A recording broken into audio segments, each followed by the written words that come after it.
नमस्कार प्यारे बच्चों, कैसे हैं भाई आप लोग।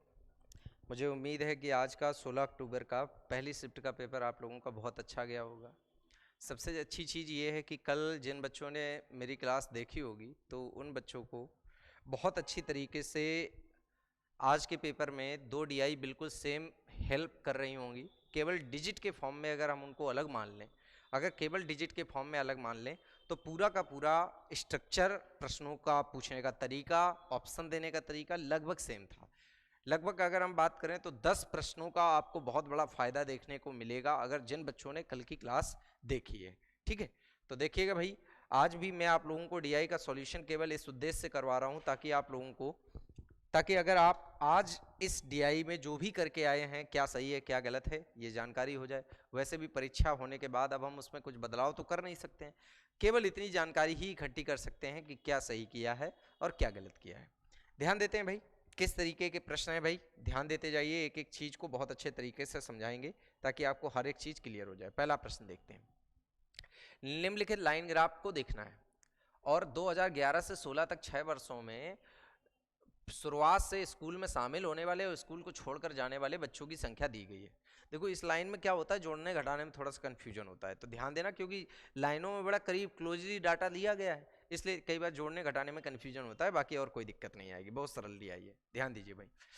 तो हमें क्या दिया गया, ये जो ब्लैक लाइन है ये स्कूल में आने वाले लोगों को दिखाएगी और ये जो ब्लू लाइन है ये स्कूल से जाने वाले लोगों को दिखाएगी। चलिए भाई स्टार्ट करते हैं, सवाल क्या किस तरीके के पूछे जाएंगे ध्यान दीजिएगा। पहला प्रश्न देखते हैं भाई, 2014 के दौरान स्कूल में पढ़ने वाले छात्रों की संख्या क्या थी। तो अगर हमें 14 की जनसंख्या बतानी है तो पहले शामिल होने वाले और छोड़ने वाले लोगों को देख लेते हैं। शामिल यहाँ 400 हुए, 350, 750 हो गए, 7 5 1250 हो गए, 12 और 5 1750 हो गए। ठीक, अगर हम देखें तो ये टोटल 1800 लोग हो गए, क्योंकि 500 ये है ना, एक बार देख लो, 4 3 7 750 और 5 1250, 1250 और 5 1750 और 50 जोड़ लें तो 1800 लोग आपके हिसाब से क्या हो रहे हैं भैया, शामिल हो रहे हैं। तो प्लस में 1800 लोग लिख लो।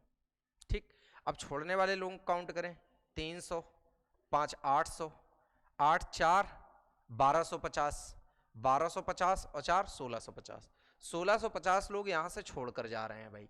तो ये बताओ इसके हिसाब से अगर हम देखें तो 1800 लोग आ रहे हैं और 1650 जा रहे हैं, तो इसका मतलब 150 लोगों की यहाँ पे वृद्धि हो रही है। तो ये बताओ 3000 स्कूल की जनसंख्या थी और 2000 तक आपके जाने और आने पे 150 लोग बढ़ रहे हैं, तो भैया 3000 में अगर 150 लोग बढ़ रहे हैं तो 150 आप जोड़ दीजिएगा, आंसर आ गया भाई 3150। आपका आंसर सी सही हो गया। बताइए समझ में आया कि नहीं आया। अगला सवाल देखते हैं भाई, अगला सवाल क्या दिया गया है, बहुत ध्यान से देखिएगा, अगला सवाल बहुत ध्यान दीजिएगा। अगला सवाल क्या दिया गया है, किस वर्ष में पिछले वर्ष की तुलना में स्कूल छोड़ने वाले छात्रों की संख्या प्रतिशत वृद्धि अथवा गिरावट अधिकतम है। मतलब स्कूल में चाहे आए या जाएं उससे नहीं मतलब है, सॉरी, छोड़ने वालों पे, छोड़ने वालों में जनसंख्या में चाहे वृद्धि हो या कमी हो, केवल परिवर्तन देखना है और मैक्सिमम चेंज देखना है। तो सबसे पहले अगर हम देखें तो ये छोड़ने वाले लोग हैं, ये 300, ये 500, ये 450, ये 400, ये 500 और ये 500, ये छोड़ने वाले लोग हमें दिख रहे हैं। ठीक, अब सवाल के मुताबिक अगर हम बात करें तो इसके हिसाब से ऑप्शन से चेक करो, क्योंकि इसमें से कोई नहीं कहीं नहीं दिया गया तो ऑप्शन से चेक करो। 2011, एक बात बताओ, 2011 के पीछे का डाटा तो हमें पता नहीं है, तो यहाँ पे ना वृद्धि बता सकते हैं ना कमी बता सकते हैं, तो यहाँ तो ये आंसर बिल्कुल गलत ही दिया है, कोई मतलब ही नहीं है। अब 2013 को चेक करते हैं। अगर हम 2013 को चेक करें तो 13 की स्थिति यहाँ पे देखो, 13 में छोड़ने वाले लोग 450 हैं और जबकि 12 में छोड़ने वाले लोग 500 हैं, तो इसकी तुलना में यहाँ पे कमी आ रही है। कितने की कमी आ रही, 50 की। 50 बटे 450 और गुणा कर लो क्या, 100 का। 50 बटे 450 और गुणा कर लीजिएगा कितने का, 100 का कर लीजिएगा। तो अब आप देखिएगा अगर हम इसको सॉल्व करें तो 5 निम 45, 9 से काटें तो 11 सही 1/9। ठीक, अच्छा इसकी तुलना यहाँ पे 500 से आपको करनी है क्योंकि पीछे की जनसंख्या से तुलना करनी है, तो यहाँ पे ऐसा कर सकते हैं, पीछे की तुलना करेंगे तो 2012 की जनसंख्या 500 ही दी गई है, तो सीधे इससे काटें 10 बार और 10 से इसे काटें, ये आ गया आपका 10%। ठीक, अब 2014 की स्थिति देखो, 2014 की स्थिति ये बताओ 13 में जनसंख्या 450 थी, यहाँ 400, तो 50 की कमी आ गई, किस पर आ गई? 450 पे। तो यहाँ 50 की कमी आ गई है 450 पर, गुणा कर लो 100। अगर सॉल्व करें 5 निम 45, 1/9 आ जाएगा, तो ये हो जाएगा 11 सही 1/9, ये चेंज आ गया। अब 2012 की स्थिति देखो भाई, ये जो स्थिति दी गई थी ये 2014 की दी, अब 2012 चेक करना है। तो 2012 ये, अब यहाँ देखना 12 में छोड़ने वाले 500, जबकि 11 में 300, तो 300 से 500 हो गए, तो 200 की वृद्धि हो रही, बटे 500 गुणा कितना? 100। सॉल्व करो, अगर हम देखें, ये सॉरी 300 लिखना है, यहाँ पे 300 लिख लीजिएगा, तो यहाँ पे कितना है? 300। तो अगर सॉल्व करें तो 0 से 0 कट गए, 2/3 को हम सभी लोग जानते हैं 66 सही 2/3%, 66 सही 2/3%। तो ये बताओ तुम्हारे हिसाब से सबसे ज्यादा प्रतिशत में चेंज यहीं आ रहा है, ये कौन सा सन है? 2012। तो अधिकतम परिवर्तन यहीं पे हो रहा है। बताइएगा सभी को समझ में आ गया कि नहीं आ गया? क्लियर है भाई? चलिए भाई, सवाल नंबर दूसरे के बाद देखते हैं सवाल नंबर तीसरा क्या है। तीसरा नंबर सवाल देखिए भाई, क्या दिया गया? 2012 से 13 तक स्कूल की जनसंख्या लगभग कितने % बढ़ी? अब 12 से 13 तक की जनसंख्या तुम्हें बतानी है, तो देखो सबसे पहले 12 की जनसंख्या देखते हैं। 400 लोग यहाँ आए, 350 लोग यहाँ आए, तो तुम्हारे हिसाब से 750 लोग तो आए हैं। 2012 की मैं बात बता रहा हूँ, 750 लोग तुम्हारे हिसाब से आए हैं, जबकि 500 लोग यहाँ गए, 300 लोग यहाँ गए, तो 800 लोग गए हैं। तो तुम्हारे हिसाब से सन 2012 में 50 लोगों की अगर कमी हो गई, तो 2012 की जनसंख्या हो गई 2950। रीजन, शुरू में जनसंख्या 3000 है, 50 की कमी दिख रही है, तो 2950 हो गई 2012 की जनसंख्या। अब 2013 की जनसंख्या देखते हैं, तो भाई पहले वही आने वाला 400, 300, 700 और 1250 1250 लोग तो आ रहे हैं, ये 2013 की बात बता रहा हूं, ठीक। अब जाने वाले लोग 300, 500, 800, 1250 लोग जा भी रहे हैं। तो ये बताओ 1250 लोग आ रहे हैं, 1250 जा रहे हैं, तो इसका मतलब यहाँ पे ना वृद्धि होगी ना कमी होगी, तो इसका मतलब 2013 की जनसंख्या 3000 है। बताओ बात सही कि नहीं? अभी बताओ तुम्हारे हिसाब से 12 की जनसंख्या 2950 है, 13 की जनसंख्या 3000 है, बताओ यहाँ से यहाँ पे जनसंख्या कितनी बढ़ी? 50 बढ़ी। तो 50 की जो वृद्धि आ रही है वो 2950 पे आ रही है, गुणा कर लो 100। 0 0 काटो, 5 से काटो 5 बच्चे 5 निम 45, 59 से भाग दो, 59 41 बचा। अब दशमलव लगाओ तो 41 410 बन जाएगा, और अगर इसको हम 60 मान लें तो 6 7 42 कट जाएगा, तो लगभग ये मान के चलो 1.7% की यहाँ पे वृद्धि होगी। ऑप्शन डी सही हो जाएगा। बताइए समझ में आ गया कि नहीं आ गया? चलिए भाई बहुत अच्छी बात है। 3 के बाद देखते हैं सवाल नंबर 4 क्या है। ध्यान दीजिए भाई, सवाल नंबर 4 क्या है? दी गई अवधि के दौरान किस वर्ष में स्कूल में शामिल होने वाले छात्रों की संख्या न्यूनतम और स्कूल को छोड़ने वाले छात्रों की संख्या अधिकतम का अनुपात बताना है। तो ये बताओ, अगर हम शामिल होने वाले में न्यूनतम देखें तो ये 400, 350 और ये 500 और ये 50, ये 450, ये 600, तो सबसे शामिल होने में न्यूनतम 350 लोग न्यूनतम है। अब अगर हम यहीं पे बात करें, 350 लिखते हैं, अगर हम यहाँ पे स्कूल को छोड़ने वालों में अधिकतम चुने तो 300, 500, 450, 400, 500, 500, ये बताओ ज्यादा से ज्यादा छोड़ने वाले लोग 500 हैं, तो 500 ही लिख लो भाई। यहाँ पर अनुपात बनाओ, 0 0 5 7 35, 5 10 50, 7:10 आंसर आएगा। ऑप्शन ए सही हो जाएगा। बताइए लॉजिक क्लियर हो गया कि नहीं हो गया? चलिए भाई बहुत अच्छी बात है। अब यहाँ पर देखते हैं आखिरी सवाल, इस DI का आखिरी सवाल क्या है भाई? आखिरी सवाल ध्यान दो। लिखा है कि 2013 से स्कूल में पढ़ने वाले छात्रों की संख्या 2016 में स्कूल में पढ़ने वाले छात्रों की संख्या का कितने प्रतिशत थी? 13 की जनसंख्या अभी अभी हम लोग थोड़ी देर पहले लिखा रहे थे 3000, क्योंकि 1250 लोग आ भी रहे थे, 1250 लोग जा भी रहे थे। अब हमें मेन मुद्दा सुलझाना है 2016 तक का, तो पहले 2016 तक के आने वाले लोग गिन लेते हैं। ये बताओ 400, 350, 500, 550 और 450 और 600। एक तरफ आने वाले पहले जोड़ लेते हैं, 6 4 10, 10 5 15, 15 5 20, 20 और 3 23, 23 और 4 कितना हो गया? 27। अगर हम देखें तो यहाँ पर कितने हो गए? 27। अब इसके बाद यहाँ पर देखिएगा, अगर 2700 ये हुए हैं और 50 50 50 ये, तो तो ये हो गया 27 और 150 कितना हो गया 2850 हो गया। बताओ ये आपके आने वाले लोग हो गए। अब जाने वाले लोगों को अगर हम काउंट करें तो जाने वाले लोग कितने हैं भाई, देखो 300, 3 5 8, 8 4 12, 12 और 4 16, 16 4 20, सॉरी 16 और 5, 16 और 5 कितने हो गए 21, 21 और 5 26, 2600 लोग हो गए। लेकिन ये वाला 50 याद रखना, ये जो 450 वाला 50, तो 2650 लोग यहाँ पे जा रहे हैं।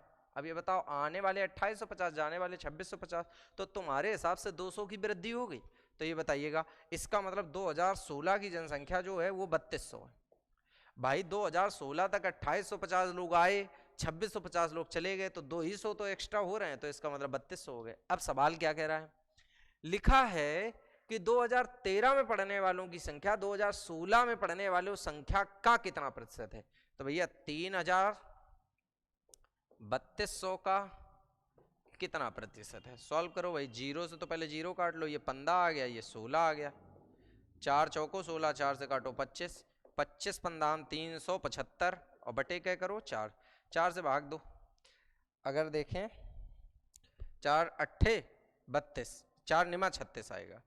कितना बचा भाई, एक बचा, 15 हो गया, 4 तिया कितना 12, फिर 4 7 28, 4 पंचे 20, तो 93.75, मतलब ऑप्शन सी सही हो जाएगा। बताइए समझ में आया कि नहीं आया।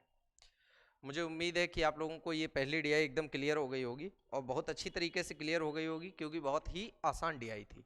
ठीक है, चलिए भैया अगला सवाल देखते हैं। अगला सवाल क्या है, अगली डीआई क्या दी गई है आपके एग्जाम में, देखते हैं। ए बी डीआई बिल्कुल हूबहू, केवल डिजिट को चेंज किया गया है, बाकी पूरा स्ट्रक्चर डीआई का बिल्कुल सेम है। एज इट इज प्रश्नों का स्ट्रक्चर तक बिल्कुल सेम दिया गया है, कोई परिवर्तन नहीं किया गया है।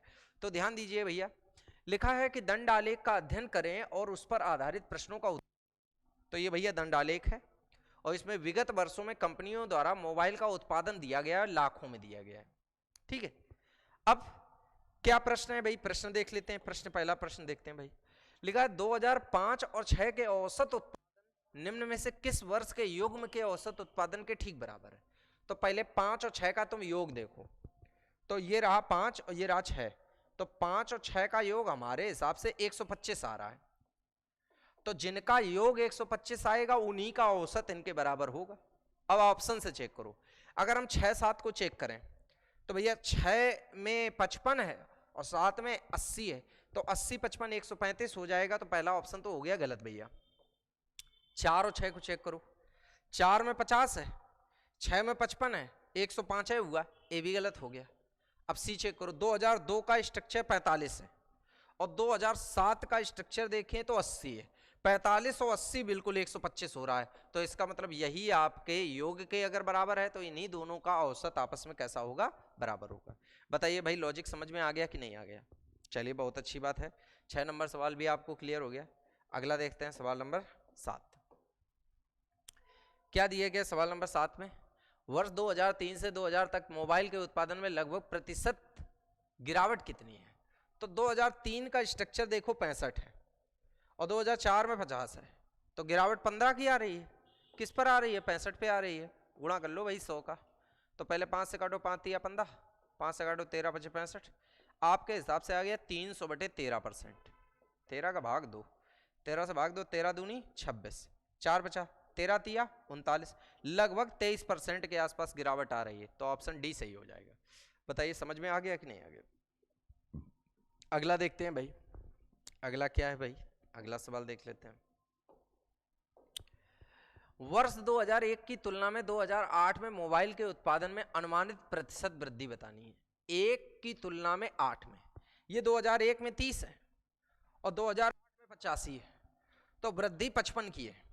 कितने की वृद्धि है, 55 की, किस पर है, 30 पर, तो 55 की वृद्धि अगर 30 पर है, क्या परसेंट है, गुणा कर लो 100, 0 से 0 काटो, 550/3 में अगर भाग दें तो 3 एकम 3, 2 बचेगा, 3 24, 3 त्रिका 3, 3 त्रिका 9, 3 त्रिका 9 ऐसे आएगा, तो 183.33% आंसर होना चाहिए। आपका आंसर डी सही हो जाएगा। बताइए समझ में आया कि नहीं आया। बहुत आसान है और आप आराम से कर भी पाए होंगे, कोई दिक्कत आपको नहीं आई होगी डीआई को सॉल्व करने में, मुझे पूरा यकीन है आप पे। देखते हैं भाई अगला सवाल क्या है। पिछले वर्ष की तुलना में पिछले वर्ष की तुलना में किस वर्ष में उत्पादन प्रतिशत में वृद्धि अधिक है। अब सबसे पहले 2002 चेक करो। 2002 में अगर चेक करोगे तो वृद्धि आपको 15 की दिखेगी, तो 15/30 गुणा 100 कर लो, 15 दूनी 30, 2 से काटो 50% आ गया।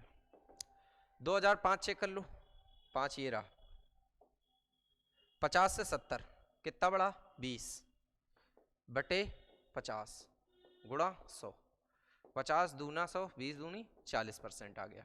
ठीक, अब 2007 चेक कर लो, 7 ये रहा, तो 55 से 80, 25 बढ़ रहा है 55 पे, तो 25/55 गुणा कितना 100, 55, 5 से काटा 11, 1/11 9 से ही 1/11 होता है, 5/11 45 से 5/11 आएगा। बताइए समझ में आया कि नहीं आया। अब 2003 और चेक कर लो, ये 2003 रहा, ये बताओ 45 से 65 हो रहा है, कितना बढ़ रहा है 20, किस पर बढ़ रहा है 45 पर, गुणा कर लो 100, तो 5 चौको 20, 5 नहीं 45, 1/9 का मान होता है 11 से 1/9, 4/9 आ जाएगा, 44 से ही 4/9। तो ये बताइए हमारे हिसाब से इन सभी प्रतिशत वृद्धि में सबसे अधिक वृद्धि कौन है, ये तो आंसर 2002 सही हो जाएगा। बताइए समझ में आया कि नहीं आया। मुझे उम्मीद है कि सभी लोगों को एकदम बहुत बढ़िया तरीके से क्लियर हो गया होगा और कोई भी कंफ्यूजन नहीं होगा। ठीक है, चलो भाई अगला देख लेते हैं। यहाँ पर सवाल नंबर 9 के बाद सवाल नंबर 10। सवाल नंबर 10 क्या कह रहा है, दिए गए कितने वर्षों में मोबाइल का उत्पादन दिए गए औसत उत्पादन से अधिक था। तो पहले औसत निकालो, लिखो औसत निकालने के लिए जोड़ना पड़ेगा 30, 45, 65, 50, 70, 55, 80, 85। चलो फटाफट जोड़ते हैं, 5 5 10 5 15 5 20 का 0, हाँ से लगा 2, 3 4 7, 7 6 13, 13 5 18, 18 7 25, 25 5 30, 30 और 16 46 और 2 48, 480 आया। अब औसत बताना है तो सबको जोड़ लो, 8 है तो 8 से भाग दे दो, तो आपका औसत आया 60। अब ये बताओ इस 60 से कौन कौन अधिक है, एक तो ये अधिक है, एक ये अधिक है, एक ये अधिक है, एक ये अधिक, तो कितने ऐसे वर्ष हैं जो आपके औसत से अधिक हैं, तो 4 ऐसे वर्ष हैं जो आपके औसत से अधिक हैं। कल भी 4 था उत्तर, आज भी 4 ही उत्तर है। बताइएगा समझ में आया या नहीं आया। मुझे उम्मीद है कि सभी लोगों को एकदम क्लियर हो गया होगा और बहुत अच्छी तरीके से समझ में आ गया होगा और किसी भी बच्चे को कोई कन्फ्यूजन नहीं होगा। चलिए भैया अगली डीआई पे बात कर लेते हैं। अगली डीआई क्या दी गई है भैया, अगली डीआई देख लेते हैं प्यारे बच्चों। ध्यान दीजिएगा क्या दिया गया है, विभिन्न 5 कंपनियों और इन कंपनियों में काम करने वाले कर्मचारियों की संख्या दी गई है। तालिका में हमें लेखा और अनुसंधान विभाग में कार्यरत पुरुष महिला कर्मचारियों के बारे में बताया गया है।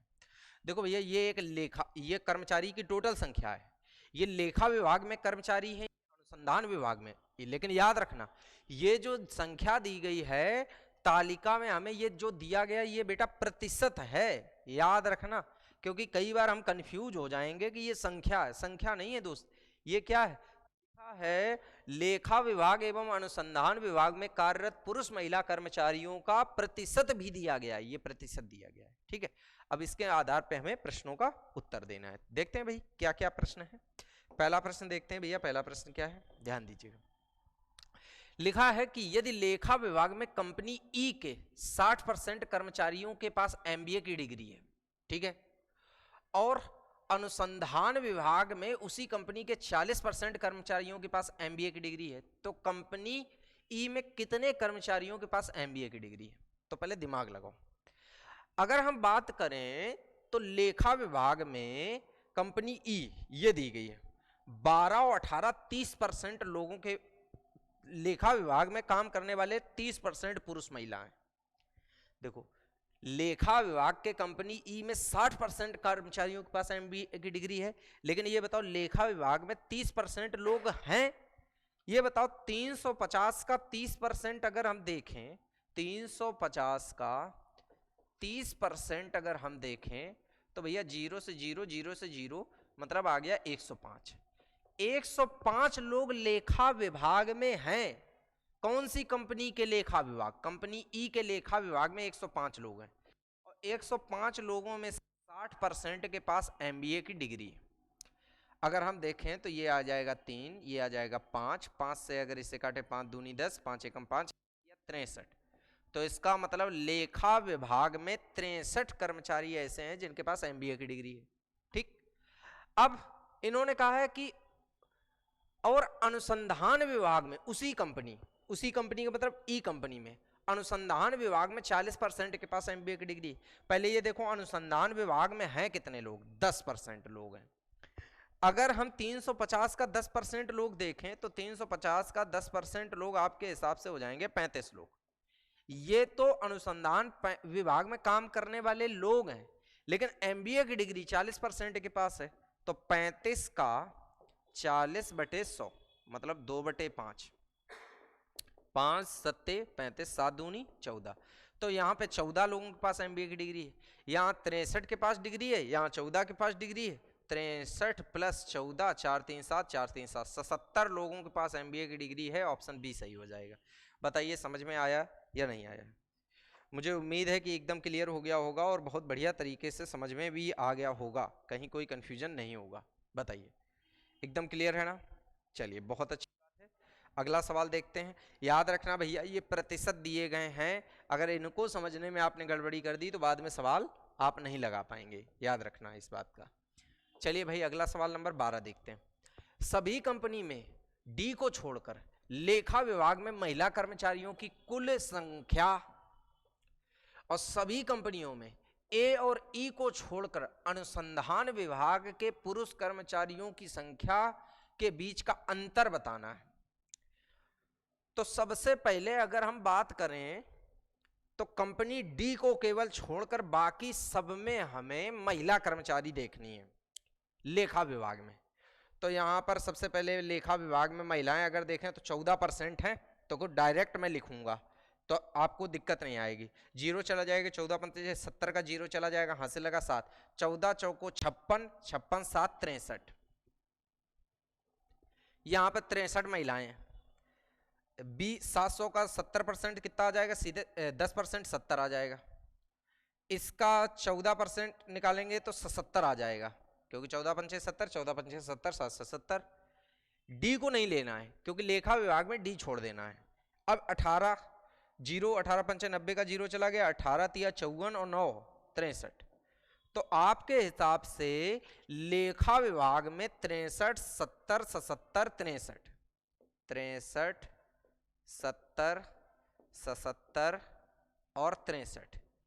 तो 7 3 10 3 13 का 3, 7 6 13, 13 7 20, 6 26 और 1 27।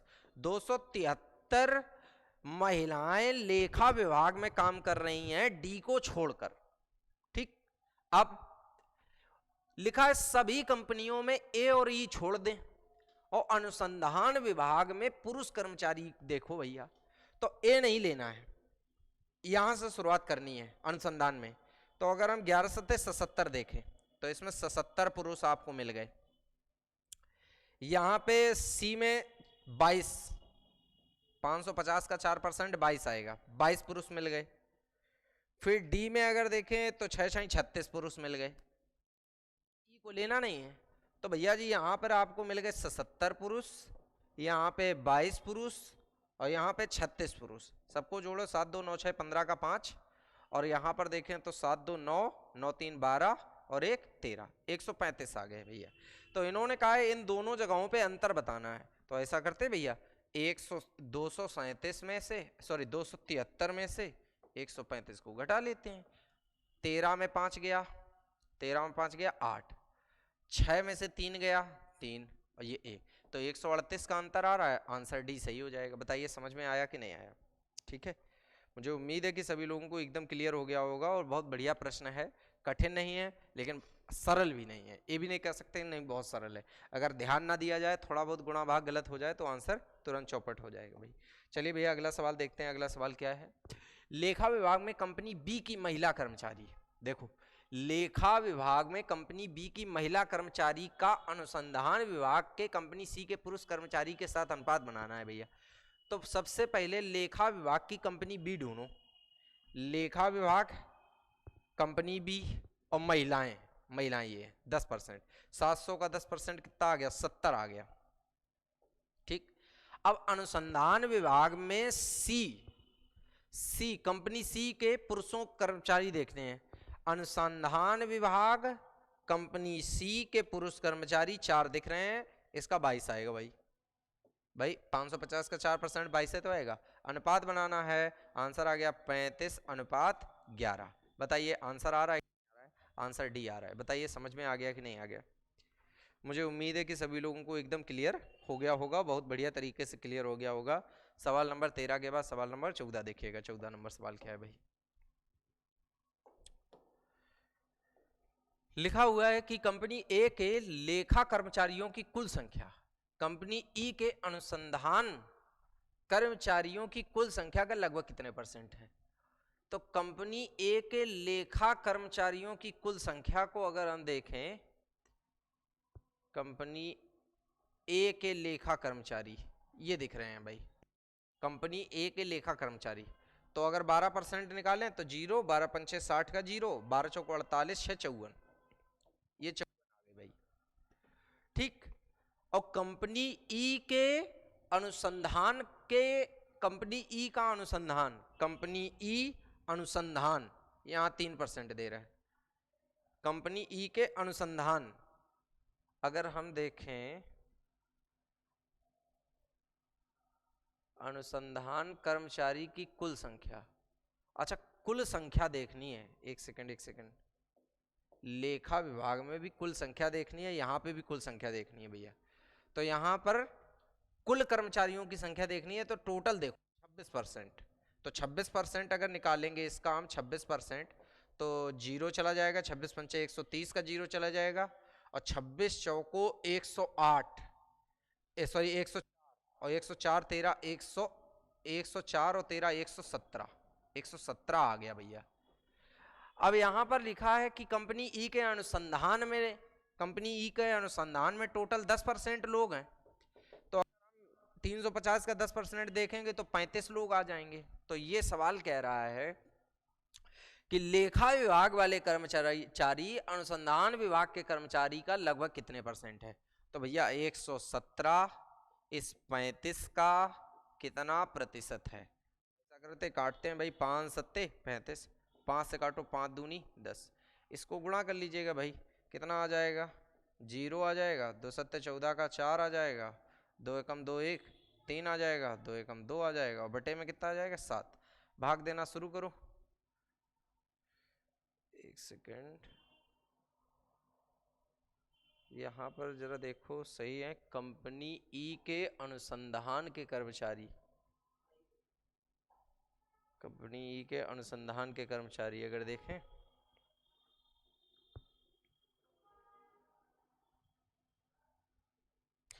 कंपनी ई के अनुसंधान के कर्मचारियों की कुल संख्या से लगभग कितने % अधिक पूछा है भैया?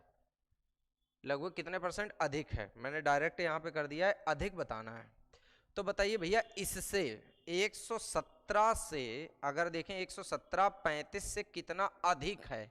अधिक देखना है।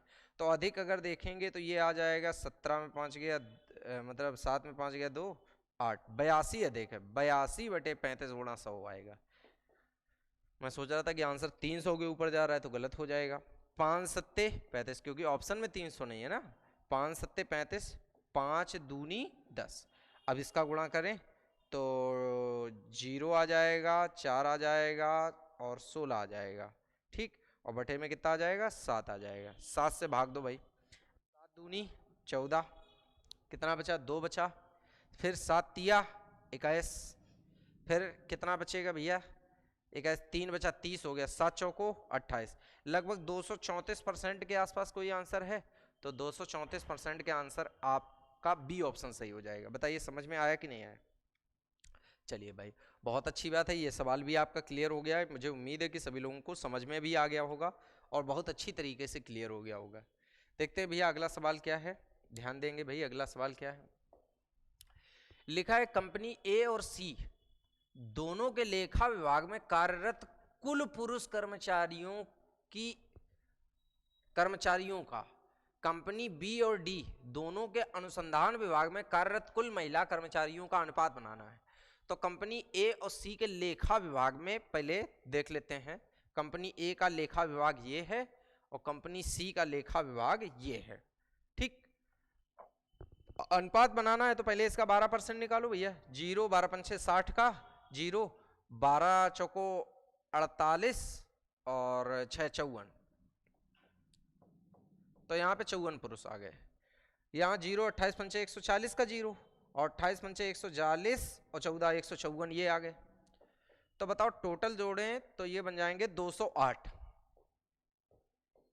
ए और सी में लेखा विभाग में काम करने वाले पुरुष 208 हो गए। अब बी और डी में देखना है। बी और डी में अनुसंधान विभाग में महिलाएं देखनी है। तो बी में महिलाएं अनुसंधान में 13 हैं और डी में 4 हैं। तो भैया 13 सते 91 91 आ गया और 4 छंग 24 आ गया। तो महिलाएं आ गई, अगर हम जोड़ें तो यहाँ पे 115 आ रही हैं। तो बताइए आपका अनुपात 208 अनुपात 115, यही आंसर बन गया। आंसर ये सही हो जाएगा। बताइए समझ में आ गया कि नहीं आ गया? तो मुझे उम्मीद है कि आप लोगों को 3 एकदम बढ़िया तरीके से क्लियर हो गई होंगी।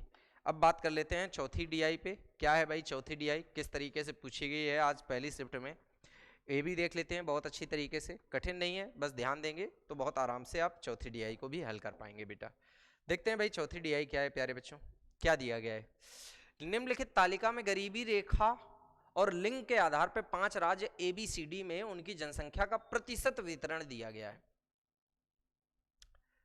प्रतिशत वितरण, अच्छा ये है, ये प्रतिशत वितरण दिया गया है। और ये देखो अनुपात भी दे रहे हैं, पुरुष एवं महिलाओं का अनुपात। गरीबी रेखा से नीचे वालों का ये अनुपात है, गरीबी रेखा से ऊपर वालों का ये अनुपात है। ठीक, अब आपको बताना है, यहाँ पे प्रश्नों का उत्तर देना है। चलो देखते हैं भैया प्रश्न क्या है, ध्यान दीजिए भाई। पहला प्रश्न देखते हैं, राज्य डी में गरीबी रेखा से ऊपर आने वाले महिलाओं की संख्या क्या होगी। गरीबी रेखा के ऊपर की महिलाएं बतानी है। यदि यह ज्ञात हो कि राज्य डी की जनसंख्या 7 मिलियन है। अब दिमाग लगाना, सबसे पहले तो तुम ये देखो गरीबी रेखा से नीचे राज्य डी में 20% लोग हैं। देखो गरीबी रेखा के नीचे जनसंख्या का प्रतिशत 20% है राज्य डी में। तो ये बताओ 80% लोग गरीबी रेखा से ऊपर होंगे। तो बताओ 7 मिलियन का हम 80% देखें तो हमारे हिसाब से 5.6 मिलियन लोग जो हैं वो गरीबी रेखा से ऊपर हैं, गरीबी से ऊपर हैं।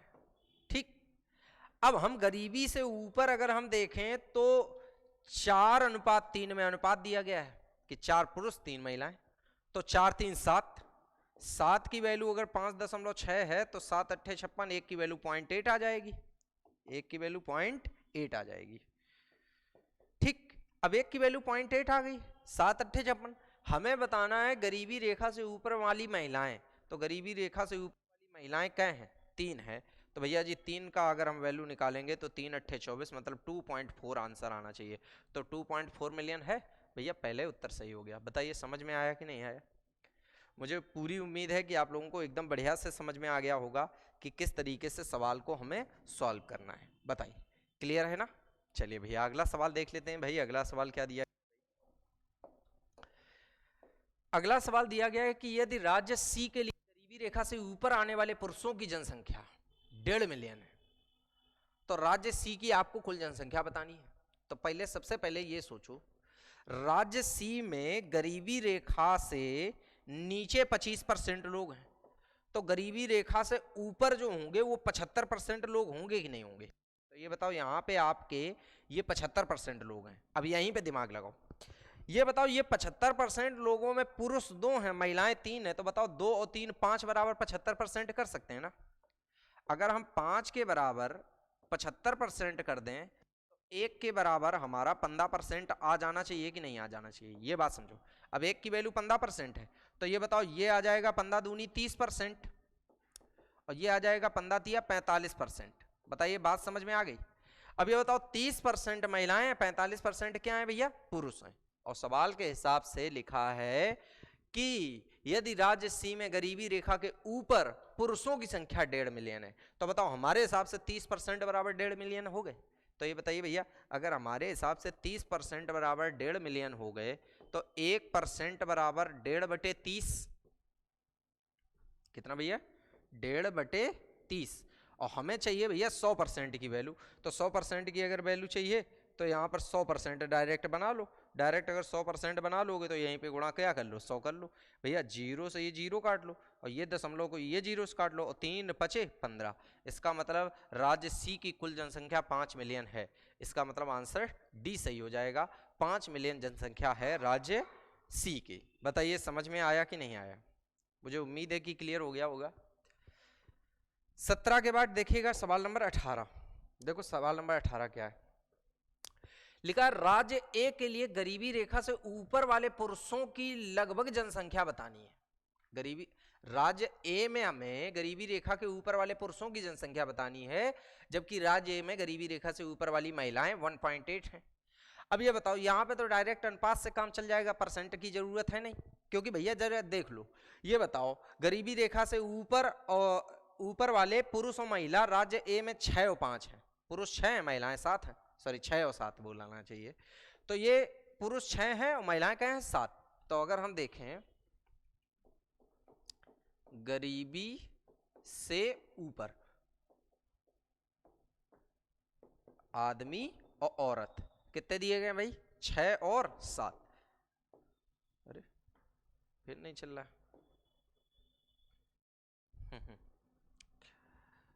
देखो कहीं कोई मक्खी वक्खी तो नहीं बैठी है।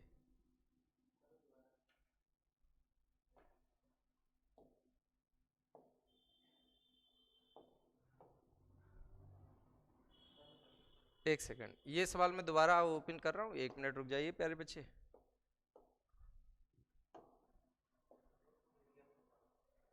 हाँ एक बार दोबारा ओपन करना पड़ेगा। अच्छा अच्छा, ये देखे चल रहा है, ये भी तो नहीं चल रहा। अच्छा अब चला, अब ठीक है, चलिए कोई बात नहीं।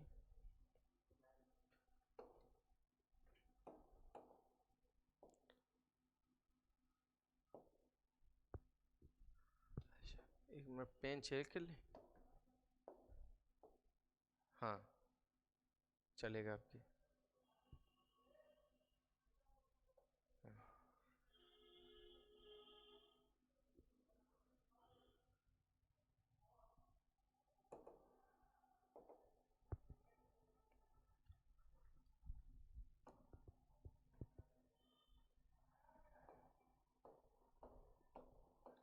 18 नंबर सवाल था ना।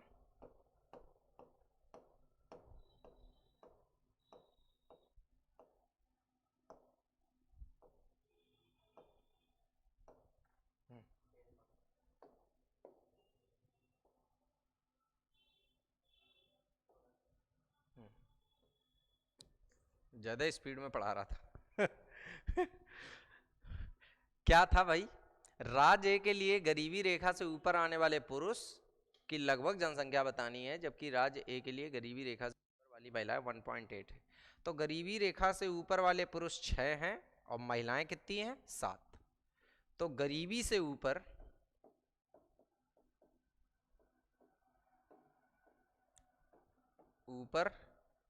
पुरुष और महिला, ये कौन सा राज्य की जानकारी है, राज्य ए, याद रहेगा।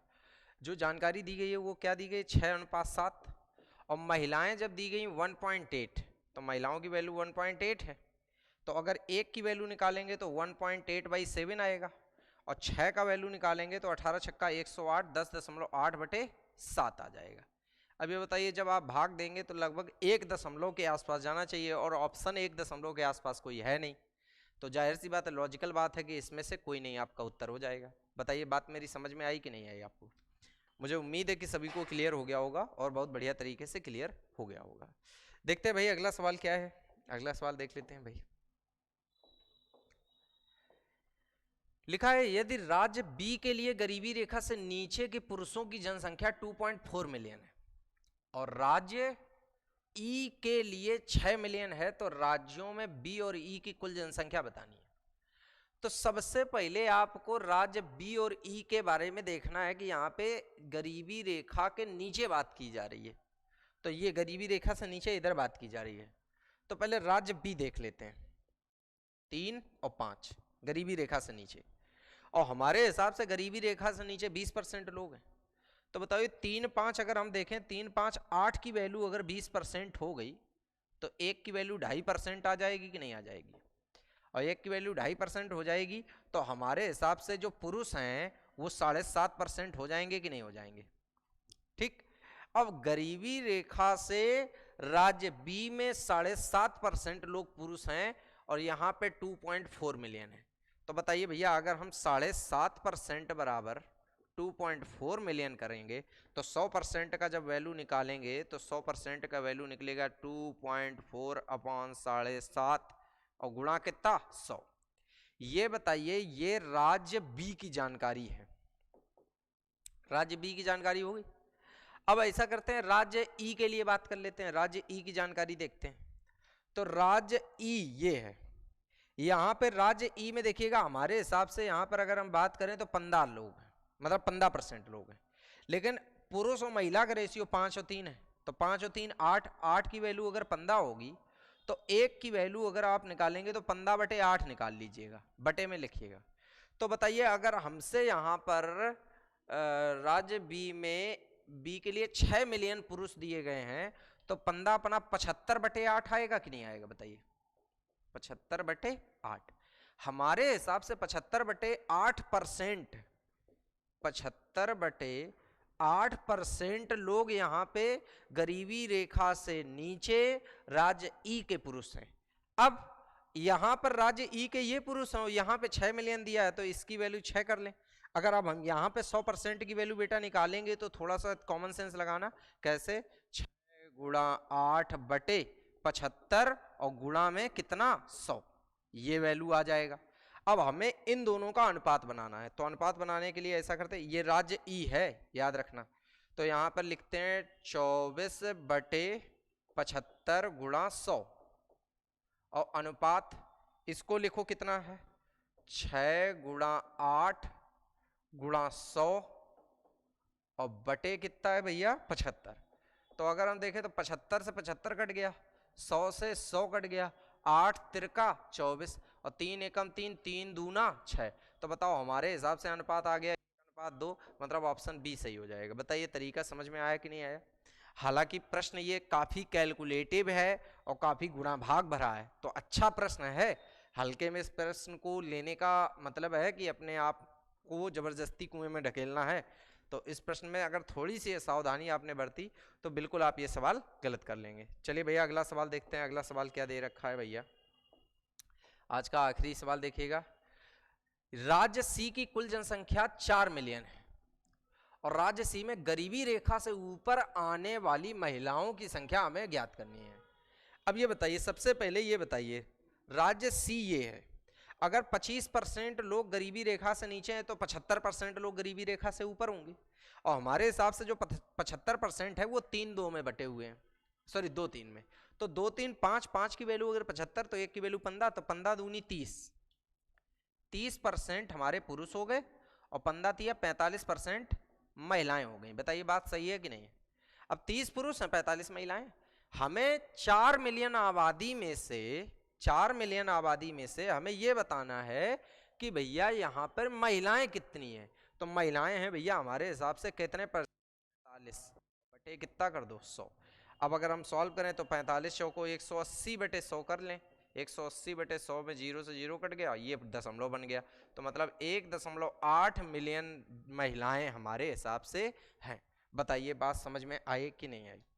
तो मुझे उम्मीद है कि आप लोगों को आज की डीआई बहुत बढ़िया तरीके से क्लियर हो गई होगी। बस प्यारे बच्चे, मैंने आपको बताया कि डीआई को व्यवस्थित क्रम में बनवाने में, चित्र बनवाने में बहुत समय चला जाता है।